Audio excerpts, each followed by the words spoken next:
السلام علیکم نحمد و نصلی علی رسولہ الکریم اما بعد فقد قال اللہ سبحانہ وتعالی فی کلامہ المجید اعوذ باللہ من الشیطان الرجیم بسم اللہ الرحمن الرحیم یا ایہا الذین آمنوا اصبروا وصابروا ورابطوا واتقوا اللہ لعلکم تفلحون وقال النبی صلی اللہ علیہ وسلم فمن یستعفف یعفہ اللہ ومن یستغنی یغنہ اللہ ومن یتصبر یصبرہ اللہ وما اوتی احد عطاء خیرا واوسع من الصبر آمنت باللہ صدق اللہ العلی العظیم وصدق رسولہ النبی الکریم۔ آج انشاءاللہ صبر کرنے کے اوپر بات کریں گے۔ یہ ٹو ڈو نمبر 18 دوبارہ ایک بہت اہم ٹو ڈو، مگر چونکہ بڑا جینرک ہوتا ہے تو اس لیے ہم نے اس کو آگے کے بیانات میں رکھا۔ قرآن کی آیت، اس کا ترجمہ: اے اہل ایمان، ثابت قدم رہو اور استقامت رکھو اور مورچوں پر جمے رہو اور اللہ سے ڈرو تاکہ مراد حاصل کرو۔ ثابت قدم رہو، صبر کرنے والوں میں سے رہو، صبر کرو، اللہ سے ڈرتے رہو۔ حکم ہے صبر کرنے کا۔ قرآن پاک میں کئی جگہوں پہ صبر کے بارے میں آیا، تو لیکن پہلے ہم صرف ان جگہوں پہ جہاں پہ واضح طور پہ حکم ہوا کہ صبر کرو صبر کرو، یا ایسے بتایا کہ صبر کرنا ہی کامیابی ہے، اس کو انشاءاللہ ڈسکس کریں گے۔ زمانے کی قسم ہے، یقیناً انسان خسارے میں سوائے ان لوگوں کے جو ایمان لائیں اور نیک عمل کریں اور ایک دوسرے کو حق بات کی نصیحت کریں اور ایک دوسرے کو صبر کی نصیحت کریں۔ یہ وہ لوگ ہیں جو کامیاب ہونے والوں میں سے ہیں، یعنی یہ وہ لوگ ہیں جو خسارے والے نہیں ہیں۔ تو اس میں سے جو ایک اہم صفت ہے وہ صبر کرنا ہے۔ اسی طرح سے اور آگے آئیں، سورہ مزمل آیت نمبر 10، اس کا ترجمہ: اور جو باتیں یہ کافر لوگ کہتے ہیں ان پر صبر سے کام لو اور خوبصورتی کے ساتھ ان سے کنارہ کر لو۔ صبر کرنا دوبارہ بے پناہ ہے۔ پھر ایک اور جگہ سورہ بقرہ کے اندر اگر دیکھا جائے: اے ایمان والوں، صبر اور نماز سے مدد حاصل کرو، بے شک اللہ صبر کرنے والوں کے ساتھ۔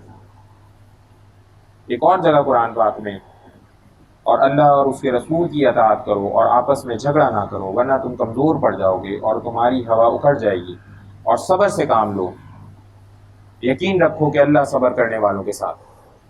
اب صبر کرنے کا جگہ جگہ حکم ہے، جگہ جگہ حکم ہے۔ یہ 4-5 آیتیں تو میں نے آپ لوگوں کے سامنے ابھی پڑھ لی، مگر یہ صبر کس چیز کے اوپر ہو، کیسے کرنا ہے؟ صبر کی کیفیات ہیں کچھ، تو انشاءاللہ کوشش کرتا ہوں کہ ان کیفیات کو تھوڑا سا سمجھایا جا سکے۔ اس کے پہلے میں دوبارہ ایک آیت، اس کا ترجمہ آپ لوگوں کے سامنے پیش کرتا ہوں۔ تمہارے پاس جو کچھ ہے سب فانی ہے اور اللہ تعالیٰ کے پاس جو کچھ ہے باقی ہے، اور صبر کرنے والوں کو ہم بھلے اعمال کا بہترین بدلہ ضرور عطا فرمائیں گے۔ صبر کرنے والوں کو ہم بھلے اعمال کا بہترین بدلہ ضرور عطا فرمائیں گے۔ اب یہاں کے اوپر دیکھا جائے تو اللہ تعالیٰ نے سمجھایا کہ تمہارے پاس جو کچھ ہے سب کچھ فانی ہے، اور اللہ تعالیٰ کے پاس جو کچھ ہے وہ سب کچھ باقی رہنے والا ہے۔ ہم لوگ کیا سمجھتے ہیں صبر کس پہ کرنا ہے؟ کس پہ کرنا ہے؟ کسی تکلیف پہ، پریشانی پہ، مصیبت پہ صبر کرنا ہے، ایسے ہی ہے نا؟ نہیں، اس کے علاوہ کوئی صبر کی ڈیفینیشن ہے کیا کسی کی؟ نہیں۔ تھوڑا سا سمجھتے ہیں، یہ تو بالکل کامن ہے اور یہ پہلی ہے کہ بھئی صبر کرنا ہے۔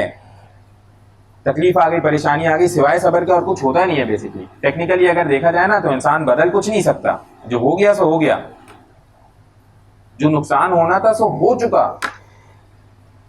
جو دکھ پہنچنا تھا سو پہنچ چکا، اب وہ چینج نہیں کیا جا سکتا، اس پہ صبر ہی ہے۔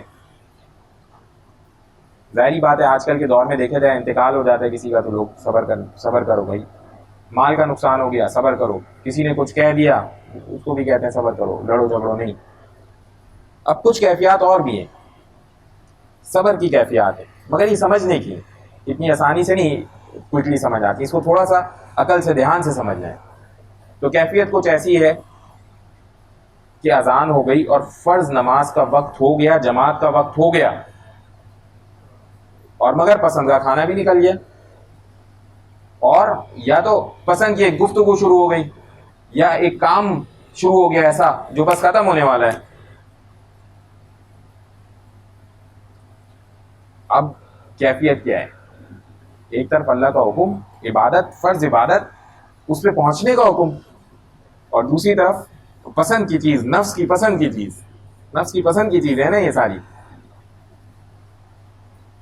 اب دوبارہ استقامت کے ساتھ جس نے عبادت کر لی تو اس نے اپنی اس خواہش پہ صبر کی، اس خواہش کے حصول پر، حالانکہ جائز خواہش تھی. یہ تو میں ناجائز خواہش کی تو بات ہی نہیں کر رہا نا، میں نے کہا جائز خواہشات ہیں ساری. تو عبادت کا لطف حاصل کرنے والد صاحب نے بلا لیا، والدہ نے بلا لیا، اور ہم اپنی پسند کے ایک کام میں لگے ہوئے، ایک بس میسج کر رہے ہیں. اب وہ ان کا حکم آ گیا نا، وہ اوپر آ گیا، یہ کوئی یہ کم ہو گئی، نیچے چلی گئی یہ چیز. اب خواہش مگر یہی تھی کہ میں کروں پورا، اس کو چھوڑ دیا میں نے اور اپنے فرض کی طرف چلا گیا. تو یہ میں نے صبر کیا اپنی خواہش کی طرف. سمجھے یا نہیں؟ یہ ضرور ہو سکتا ہے ابھی میری پسند کی چیز چل رہی تھی، اور پھر وہ انشاءاللہ میں دیکھتا ہوں کہ اب کیا اس کو کیسے ڈیل کیا جائے. اب اس سے آگے آئیں. اب ایک کیفیت کیا ہے؟ کھلا اوپن گناہ کرنے کی اپرچونٹی. تو اللہ تعالیٰ نے کہا نا کہ میرے پاس جو کچھ ہے باقی رہنے والا ہے، تمہارے پاس جو کچھ ہے وہ ختم ہو جائے گا، فانی ہے. اوپن اپرچونٹی، کوئی نہیں دیکھ رہا، کچھ بھی نہیں ہے، اٹھا سکتا ہوں، کھا سکتا ہوں، لے سکتا ہوں، جھوٹ بول سکتا ہوں. لیکن میں نے کم کے اوپر صبر کر لیا اور اس گناہ میں نہیں پڑا. میں نے کم کے اوپر صبر کر لیا اور اس گناہ میں نہیں پڑا. تو گناہوں سے بچنے پر صبر کرنا، گناہوں سے بچنے پر صبر، اپنی چیز کے اوپر صبر کرنا. جو چیز میرے پاس موجود ہے میں نے اس پہ صبر کیا.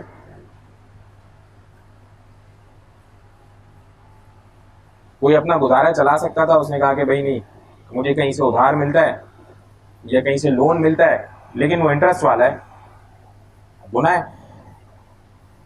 اب وہ اس نے لے لیا، اب کیا کیا؟ صبر نہیں کیا نا. تو جب آیت کا ترجمہ پڑھا جائے نا کہ وہ اللہ تعالیٰ جب سمجھاتے ہیں کہ جو چیزیں میرے پاس ہیں وہ باقی رہنے والی، اس کے لیے آپ رکے نا. تینوں کیفیات میں اس باقی رہنے والی چیزوں کے لیے رکے نا.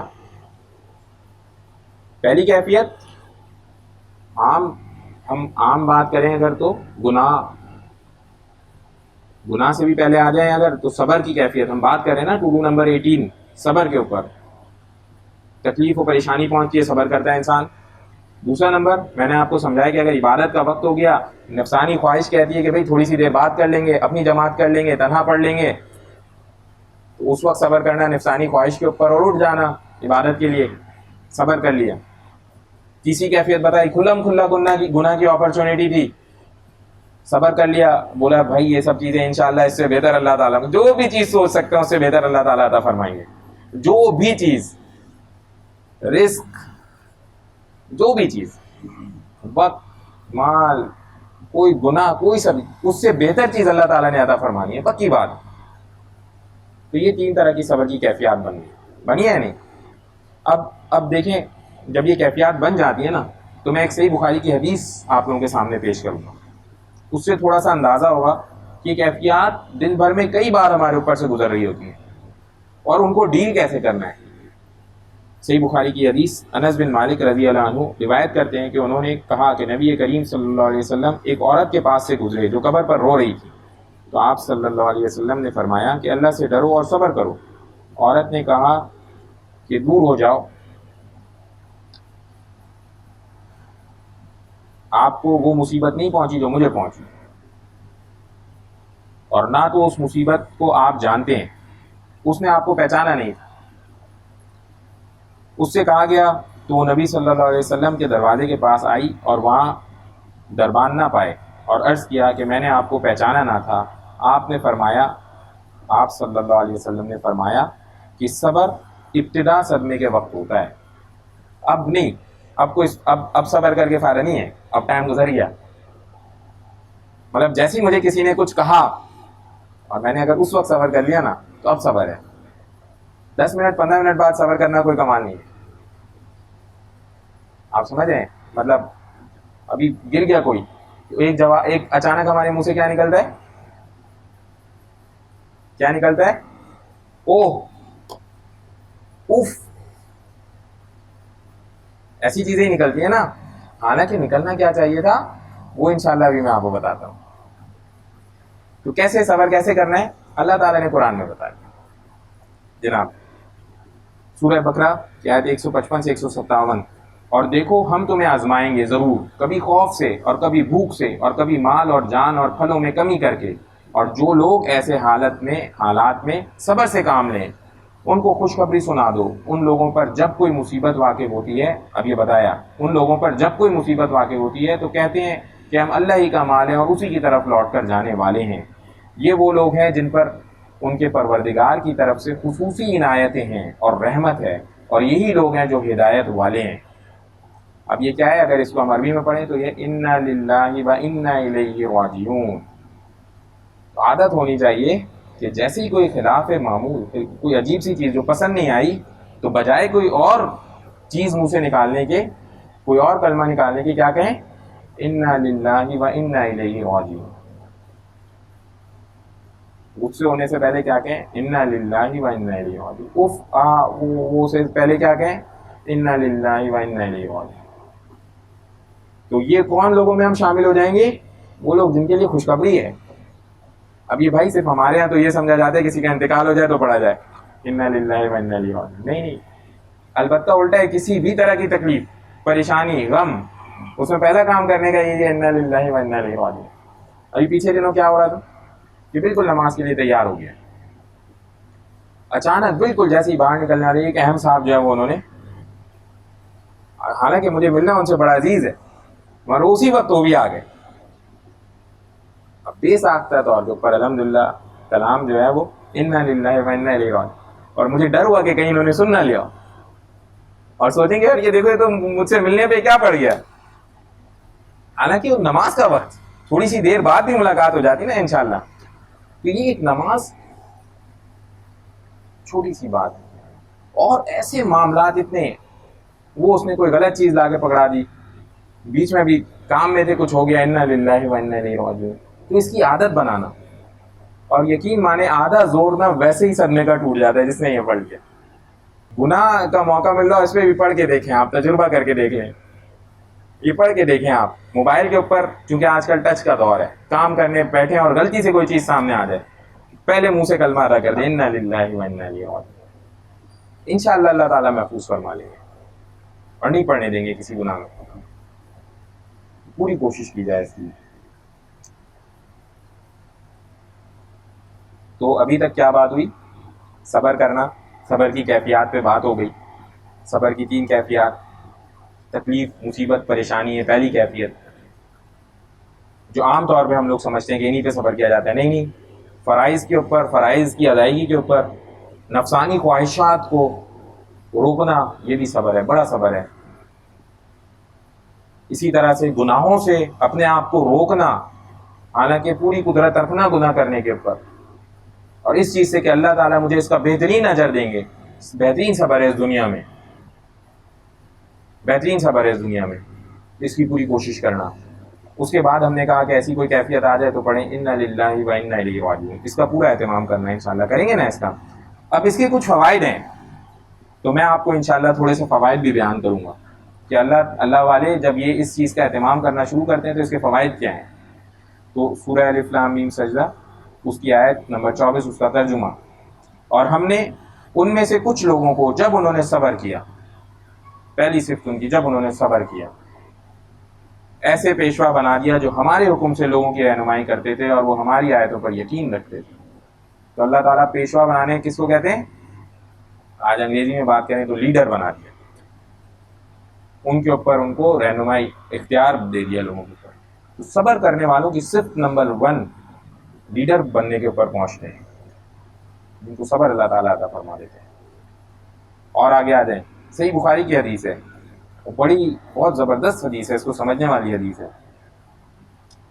حضرت ابو سعید خدری رضی اللہ عنہ سے روایت ہے کہ انصار میں سے کچھ لوگوں نے نبی کریم صلی اللہ علیہ وسلم سے مالی مدد طلب کی. تو آپ صلی اللہ علیہ وسلم نے تعاون کیا. پھر انہوں نے دوبارہ مالی مدد مانگی تو آپ صلی اللہ علیہ وسلم نے دوبارہ انہیں نوازا. پھر تیسری مرتبہ بھی ایسے ہی ہوا، یہاں تک کہ نبی کریم صلی اللہ علیہ وسلم کے پاس موجود ساری چیزیں ختم ہو گئیں. نبی کریم صلی اللہ علیہ وسلم نے ارشاد فرمایا، یہ سب ہو گیا، اس کے بعد ارشاد فرمایا میرے پاس جو کچھ مال ہوگا تو میں ہرگز تم سے چھپا کر ذخیرہ نہیں کروں گا. ہاں، جو شخص اپنے آپ کو دوسروں کے سامنے ہاتھ پھیلانے سے بچنے کی کوشش کرتا ہے تو اللہ تعالیٰ اسے لوگوں کے سامنے ہاتھ پھیلانے سے بچائے رکھتا ہے. اور جو شخص لوگوں سے بے نیازی ظاہر کرتا ہے تو اللہ تعالیٰ اسے لوگوں سے بے نیاز کر دیتا ہے. اور جو شخص صبر کرنے کی کوشش کرتا ہے اللہ تعالیٰ اسے صبر کا حوصلہ دیتا ہے.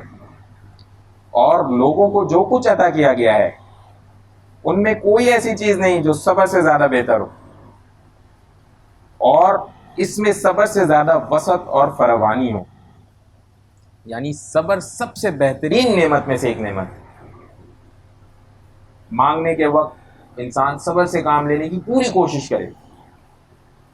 تو یہ بہرحال اس وقت کا چونکہ ٹاپک نہیں ہے اس کے نقصانات اس طرح سے مانگنے کے، لیکن جو صبر والی بات ہے وہ بہت اہم ہے. نبی صلی اللہ علیہ وسلم نے بتایا کہ صبر کرنا سیکھیں اس جگہ، اور سب سے one of the top most چیز بتائی اس کے اندر کہ صبر کا حوصلہ دیتا ہے، اور لوگوں کو جو کچھ عطا کیا ان میں کوئی ایسی چیز نہیں جو صبر سے زیادہ بہتر ہو.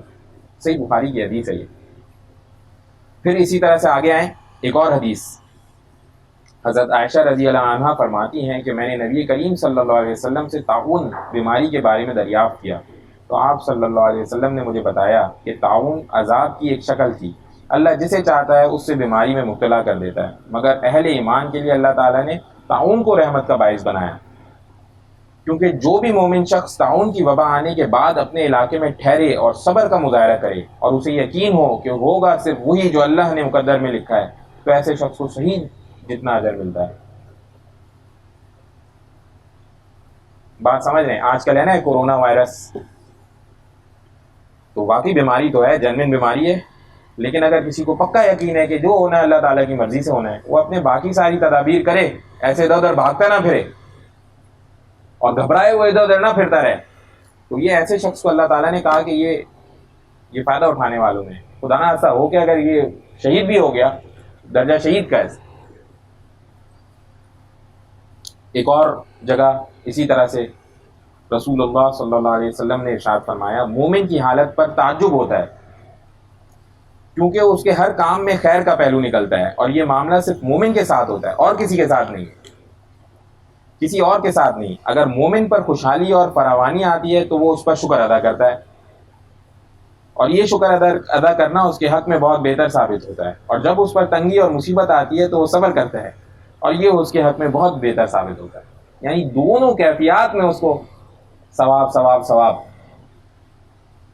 لیکن یہ ہم الحمدللہ یہاں تو اسلامک لیڈرز کا پروگرام بھی چل رہا ہے، لوگ مومن کی طرف بڑھ بھی رہے ہیں.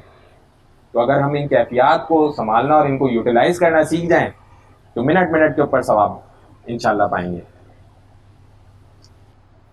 اب دیکھیں کچھ کیفیات ایسی ہیں اللہ تعالیٰ نے چونکہ تقدیریں لکھ رکھی ہیں، اور یہ دنیا جو ہے عمل کا موقع ہے. تو یہ ایک چیز صرف سمجھنے کے لیے کافی ہے کہ کبھی کبھار مشکلات اور پریشانیاں درجات بلند کرنے کے لیے ہوتی ہیں. اب وہ اس کی صحیح حدیث ایک آپ کے سامنے پیش کرتا ہوں. حضرت محمد بن خالد رحم اللہ اپنے دادا سے روایت کرتے ہیں کہ انہوں نے نبی کریم صلی اللہ علیہ وسلم کو یہ بات ارشاد فرماتے ہوئے سنا ہے بے شک جب بندے کے لیے کوئی ایسا اگلا مرتبہ لکھ دیا جاتا ہے جس تک وہ اپنے اعمال کے ذریعے نہیں پہنچ سکتا تو اللہ تعالیٰ اس کو جسمانی آزمائش، مالی آزمائش یا اولاد کی وجہ سے آزمائش میں مبتلا کر دیتے ہیں. پھر اس کو آزمائش پر صبر کی توفیق دے دیتے ہیں، یہاں تک کہ وہ صبر کے نتیجے میں اس بلند مقام و مرتبے تک پہنچ جاتا ہے جو اللہ تعالیٰ کی طرف سے اس کے واسطے پہلے سے مکمل ہو چکا ہے. یعنی جو کبھی کبھار مومن بندہ ہوتا ہے اور اس طرح کے عمل نہیں کر پا رہا ہوتا، تکلیفیں پریشانیاں اور اس پہ صبر کرنے کی وجہ سے وہ آگے اس درجے تک پہنچ جاتا ہے. تو یہ ایک چیز ہے، یہ سمجھنا ضروری ہے. اس موقع کے اوپر میں آپ کو کچھ انبیاء کرام جو نبی ہیں ہمارے دیگر، ان کی آپ کو کچھ سنتیں بھی بتاؤں گا انشاءاللہ. تو سب سے پہلے سورہ الانبیاء آیت نمبر 85 اور اسماعیل، ادریس اور ذوالکفل کو دیکھو، یہ سب صبر کرنے والوں میں سے تھے. نبی جتنے بھی ہوتے ہیں صبر ان کے اندر بائی ڈیفالٹ ایگزسٹ، بہت زیادہ ان کے اوپر تکلیفیں اور پریشانیاں آئی بھی ہوتی ہیں، اس حساب سے صبر کرنے والے بھی بہترین ہوتے ہیں. اسی طرح سے ایک اور جگہ کے اوپر غرض اے پیغمبر تم اسی طرح صبر کرو جیسے اولو العزم پیغمبروں نے صبر کیا ہے، اور ان کے معاملے میں جلدی نہ کرو، یعنی کافروں کے معاملے میں جلدی نہ کرو۔ صحیح بخاری کی ایک حدیث آپ کے سامنے پیش کرتا ہوں۔ انس بن مالک رضی اللہ عنہ نے بیان کیا کہ میں نے نبی کریم صلی اللہ علیہ وسلم کے ساتھ جا رہا تھا، میں نبی کریم صلی اللہ علیہ وسلم کے ساتھ جا رہا تھا، آپ نجران کی بنی ہوئی چوڑے حاشیے کی ایک چادر اوڑھے ہوئے تھے۔ اتنے میں ایک دیہاتی نے آپ کو گھیر لیا اور زور سے آپ کو کھینچا۔ میں نے آپ کے شانے کو دیکھا، اس پر چادر کے کونے کا نشان پڑ گیا۔ ایسا کھینچا، پھر کہنے لگا اللہ کا مال جو آپ کے پاس ہے اس میں سے کچھ مجھ کو دیجیے۔ آپ صلی اللہ علیہ وسلم نے اس کی طرف دیکھا اور ہنس دیے، پھر آپ صلی اللہ علیہ وسلم نے اسے دینے کا حکم فرمایا۔ اب آپ ذرا سوچیں، یہ نبی کریم صلی اللہ علیہ وسلم کی کیفیت، انون بندے نے چادر زور سے کھینچ لی جس کی وجہ سے نشان پڑ گیا جسم پہ، اور اس کی اس حرکت کے اوپر مسکرا رہے ہیں۔ آج خدا نہ خواستہ ایسا کوئی ہمارے ساتھ کر دے تو ہم تو نہ جانے کیا کیا کریں اس کے ساتھ، دینے کی بات تو بہت دور کی ہے۔ کوئی بچہ ایسا کر دے تو بچے کی مار وار لگا دیں خدا نہ خواستہ، جس کو ابھی عقل سمجھ نہیں ہے، اور نبی کریم صلی اللہ علیہ وسلم ایسے ڈیل کر رہے ہیں لوگوں سے۔ صبر کی کیا انتہا ہے، صبر کی کیا انتہا ہے۔ اب قرآن کچھ ایگزامپلز آپ لوگوں کے سامنے شیئر کرنا چاہوں گا۔ قرآن کی ایک ایگزامپل جو بہت پیاری لگتی ہے صبر کے اعتبار سے، یہ طالوت اور جالوت کا ایک قصہ قرآن میں بیان کیا گیا ہے، جس کے بارے میں تو جالوت ایک بہت ہی یعنی ظالم بادشاہ مسلط ہو گیا بنی اسرائیلوں کے اوپر، اور پھر وہاں کے اوپر اللہ تعالیٰ نے طالوت اور کو فتح عطا فرمائی، جالوت اور طالوت کو فتح عطا فرمائی۔ جو فتح عطا فرمائی تو قرآن میں لکھا کہ کیا ہوا ادھر، تو جو ہوا میں آپ کے سامنے انشاءاللہ پڑھوں گا تو سمجھیں گے انشاءاللہ۔ پھر جب طالوت اپنے لشکروں کو لے کر چلے تو انہوں نے کہا کہ اللہ تعالیٰ تمہاری آزمائش کرے گا ایک دریا سے، جو اس میں سے پیٹ بھر کر پانی پیے گا وہ میرا ساتھی نہیں ہے، اور جو اس میں سے پانی نہیں پیے گا وہ میرا ساتھی ہے، سوائے اس کے کہ کوئی اپنے ہاتھ سے صرف چلو بھر پانی لے کر پی لے۔ تو انہوں نے اس میں سے خوب جی بھر کر پانی پیا، اس کے لشکر نے اس میں سے خوب جی بھر کر پانی پیا، سوائے ان میں سے ایک قلیل تعداد کے۔ تو جب دریا پار کر کے آگے بڑھے طالوت اور اس کے ساتھی اہل ایمان، تو انہوں نے کہا کہ آج ہم میں جالوت اور اس کے لشکروں کا مقابلہ کرنے کی طاقت نہیں ہے۔ تھوڑے سے رہ گئے، زیادہ تر لوگوں نے پانی پی لیا اور سارے پیچھے رہ گئے، تھوڑے سے بچ کے آگے نکل گئے۔ تو انہوں نے کہا کہ بھائی اب آج ہم میں اس میں طاقت، اس کے باوجود اس میں سے کچھ نے کہا ہم میں طاقت نہیں ہے لڑنے کی۔ تو کہاں ان لوگوں نے جو یقین رکھتے تھے کہ انہیں اللہ سے ملاقات کرنی ہے، کہ کتنی مرتبہ ایسا ہوا ہے کہ ایک چھوٹی جماعت بڑی جماعت پر غالب آ گئی اللہ کے حکم سے، اور اللہ تو صبر کرنے والوں کے ساتھ ہے۔ پھر اگلی آیت میں ایسا ہوا ہے کہ ایک چھوٹی جماعت بڑی جماعت پر غالب آ گئی اللہ کے حکم سے، اور اللہ تو صبر کرنے والوں کے ساتھ ہے۔ اور جب وہ مقابلے پر نکلے جالوت اور اس کے لشکر کے، تو انہوں نے دعا کی۔ اب یہ ذرا دعا دیکھیں کیا کی انہوں نے۔ جب بڑا سا لشکر سامنے دکھ رہا ہو، اس سے جنگ چھڑنے لگی، تو دعا کی کیفیت دیکھیے۔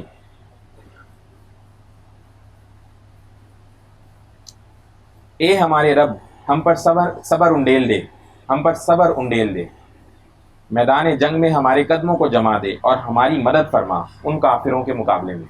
تو پہلی چیز انہوں نے مانگی، اللہ میں صبر عطا فرمائے، آج ہمیں صبر عطا فرمائے، ان کے اوپر ہمیں قوت بخشے۔ پھر اللہ تعالیٰ نے کیا کیا، میدان جنگ میں ہمارے قدموں کو جما دے۔ پھر شکست دی مومنوں نے جالوت کے لشکر کو اللہ کے حکم سے، اور مار ڈالا داؤد نے جالوت کو، اور دی داؤد کو اللہ تعالیٰ نے سلطنت اور حکمت، اور سکھایا ان کو جو چاہا۔ تو اللہ تعالیٰ خوب قوت بھی عطا فرماتے ہیں ایسے لوگوں کو۔ پھر صبر مانگتے ہیں اللہ تعالیٰ سے، مشکل وقتوں میں بھی اللہ تعالیٰ کے اوپر بھروسہ رکھتے ہیں اللہ تعالیٰ کی۔ اب ذرا بات سوچنے کی ایک ہی ہے، آپ لوگ حاضر تو ہے نا انشاءاللہ، بات سوچنے کی ایک ہی ہے۔ جنگ کی بات ہو رہی ہے، جنگ بدر کی کیفیت، تھوڑے سے مسلمان اور دوسری طرف یہ بڑا لشکر، اللہ تعالیٰ مدد فرما رہے ہیں۔ اللہ تعالیٰ چاہیں تو مدد کیسے فرما سکتے ہیں، حکم کریں وہ سارے کے سارے کافر مر جائیں گے، جیت ہو جائے گی۔ لیکن کیسے مدد ہو رہی ہے کہ آسمان سے فرشتے اتر رہے ہیں۔ یہ فرشتے اترنے کی کیا ضرورت ہے بھائی، ویسے ہی تو حکم ہو سکتا تھا کہ سارے مار دیے جائیں، قتل کر دیے جائیں وہ سارے۔ ان فرشتوں کی کیا ضرورت ہے، کیا ضرورت ہے؟ جو مجاہدین ہوتے ہیں وہ اپنے آنکھوں سے مشاہدہ کرتے ہیں، اپنی آنکھوں سے مشاہدہ کرتے ہیں کہ ہم نہیں ہیں، یہ ہمارے ساتھ اللہ ہے، ان کا ایمان اور زیادہ بڑھ جاتا ہے۔ اور جو کافر ہیں، وہ جو اللہ پہ یقین نہیں رکھتے، وہ آنکھوں سے دیکھتے ہیں کہ مسلمان ہمارے اوپر حاوی ہو رہے ہیں، ان کے دلوں میں اللہ کو تو مانتے نہیں ہیں۔ روب کس کا ہے؟ مومنین کا، کہ اللہ یہ تو اتنے سے ہو کر اللہ کو تو مان نہیں رہے ہو، جو بھی ہے ان کا، یہ تو اتنے سے ہو کر ہمارے اوپر حاوی ہیں، ورنہ اللہ کے لیے تو کیا کام کن۔ تو یہ میرے بھائیوں، اللہ تعالیٰ جب اپنے بندوں کو، یہ وہ مجاہدین اور یہ وہ لوگ ہیں جو پھر ایسے آگے جاتے ہیں اور سارے معاملات کو سنبھالتے ہیں، تو اللہ تعالیٰ کی صبر اس طرح ان کے ساتھ آتی ہے۔ تو ایک اور موقع کے اوپر قرآن میں بتایا قارون کے بارے میں، اس کی خوب مال، میں کہتا ہوں شاید آج تک اتنا مال کسی کو نہیں دیا گیا ہوگا جتنا اس کو دیا گیا۔ کہتے ہیں کہ ہزاروں کی تعداد میں اونٹ اس کے خزانوں کی چابیاں لے کے چلا کرتے تھے۔ تو اس کے بارے میں قرآن میں کیا آتا ہے، پھر ایک دن قارون نکلا اپنی قوم کے سامنے اپنے پورے ٹھاٹ باٹ میں، کہاں ان لوگوں نے جو خواہش مند تھے دنیاہی زندگی کے، کہ کاش یہ سب کچھ ہمارے لیے بھی ہوتا جو قارون کو ملا ہے، یقیناً وہ بہت بڑا نصیب والا ہے، حالانکہ کافر تھا۔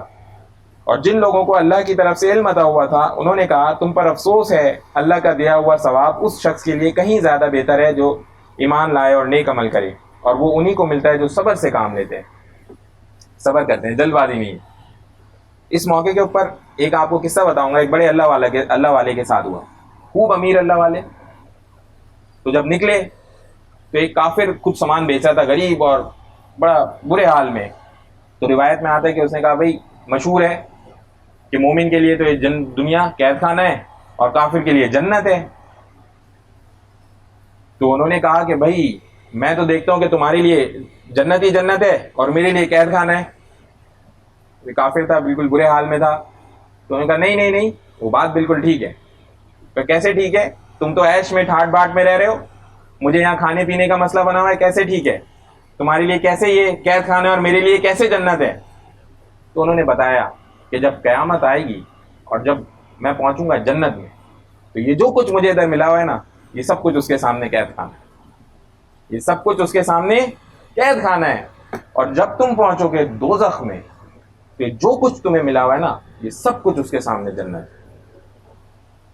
انا للہ و انا الیہ راجعون، یہ اتنا مشکل کام ہے، یہ ایسی کیفیت۔